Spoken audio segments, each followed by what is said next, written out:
Bonjour chers amis téléspectateurs, Bandeko Bakongole, Nyosombo, Tenabino Biskana Sobozwami.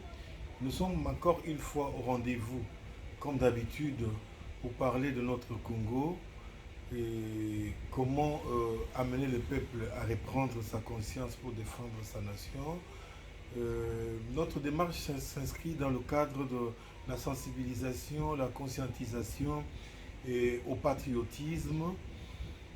Chaque fois, nous sommes avec vous pour vous donner des nouvelles, vous brancher et puis éveiller un peu votre conscience sur le nationalisme dont nous avons besoin, dont souffre le Congo, le Congolais aujourd'hui. C'est juste une flash d'information que je voulais vous passer ce midi de lundi. Euh, les chefs de l'État, vous savez, tout ce qu'il est et s'est trouvé euh, en France pour la francophonie. Je crois que cette organisation euh, nous a tellement causé du tort depuis qu'on est dedans. On n'a jamais rien profité de la francophonie. Moi, je crois qu'il est temps maintenant, avec la claque que le chef de l'État leur a infligée hier, donc il a vraiment saboté tout ce qui était rendez-vous, dîner et tout ça parce qu'il ne voulait pas rencontrer Kagame. Et que Macron, fin de compte, va prononcer un discours sans citer ce dont souffre notre pays, sans parler de nos intérêts pour lesquels le chef d'État est en train de courir derrière la francophonie et tout ça. La guerre qui nous est imposée, sans citer le Rwanda comme auteur, mais il a parlé d'autres conflits dans le monde. Je crois que le chef a bien fait de claquer à la porte, mais je suis sûr que s'il l'avait fait même en pleine cérémonie, ça aurait été mieux quand Macron, dès qu'il a fini son discours, le chef devait claquer la porte.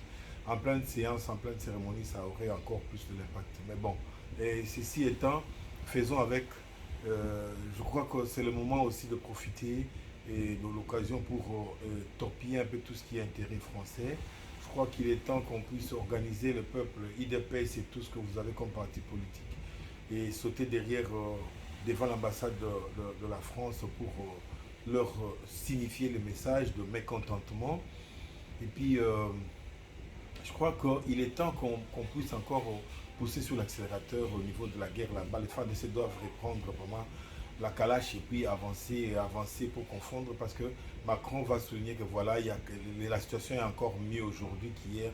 Moi, je crois que si elle s'est détériorée davantage, Macron n'aura plus rien à dire parce qu'il est déjà haï. Dans son pays, il est haï. Et pour avoir livré le peuple français aux Russes, il est haï. Pour avoir livré la nation française à choses aux Africains, parce que là, on est en train de chasser la France partout. La France est un non grata, indésirable, et partout en Afrique, et puis en Europe, c'est déjà vraiment, ça prend le vent. Je crois que Macron s'accroche c'est loin à cette histoire de la guerre en RDC pour survivre et puis continuer un peu ses bêtises. Moi, je crois que le moment est venu avec notre chef de l'État. Il ne faut pas attendre que ce soit tard ou bien qu'on nous inflige euh, une gifle comme on l'a fait lors du discours.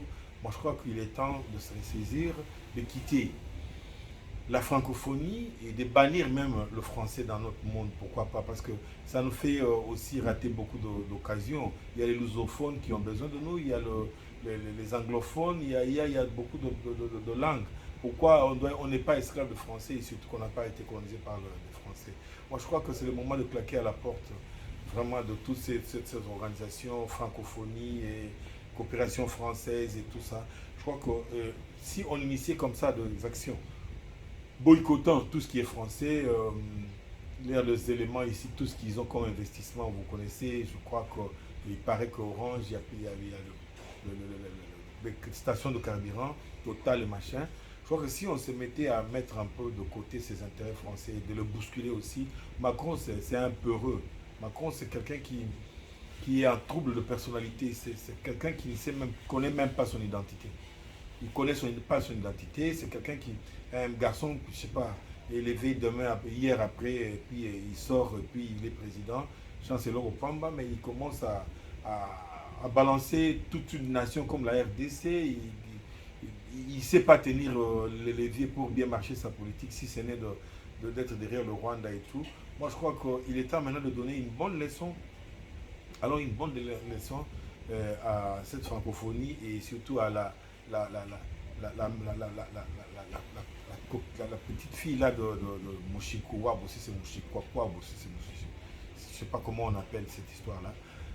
Un secrétaire général de la francophonie, le Congo étant le grand pays francophone, je crois le premier, mais on tient un discours, on ne tient pas compte des intérêts du Congo. Moi, je crois que pourquoi on serait obligé, pourquoi on a toujours la corde au cou pour avancer avec cette francophonie. Il est temps qu'on se ressaisisse vraiment, il est temps. Et le chef de l'État, il ne faut pas toujours attendre que ce soit tard, il faut éviter cette politique de pastorat, il faut vraiment... il a bien fait son temps, cette politique de pastorat, mais je crois que maintenant là, c'est coup sur coup, hein, coup sur coup. Le président Macron là, il t'a prouvé combien il est venu ici, il voulait te saboter, et il l'a fait, et bien que tu as rendu l'ascenseur, il ne faut pas toujours attendre qu'on puisse te coincer pour que toi tu puisses aussi réagir. Je ne crois pas que ça se fait comme ça, et ça s'appelle diplomatie, moi je crois que... Et il faut aussi anticiper, la diplomatie c'est aussi anticiper. Et c'est le moment de se mettre aussi à anticiper. Et surtout qu'on vous a donné l'occasion, avec cette histoire de la francophonie, moi je crois qu'il faut aller encore plus loin. Il faut marquer quelques 10 pas. Et je crois que les temps qui vont se ressaisir pour vous rattraper, et ça sera vraiment votre succès. Donc c'est juste ce coup de gueule que j'avais pour ce matin. Et espérons nous revoir d'ici là. Merci beaucoup.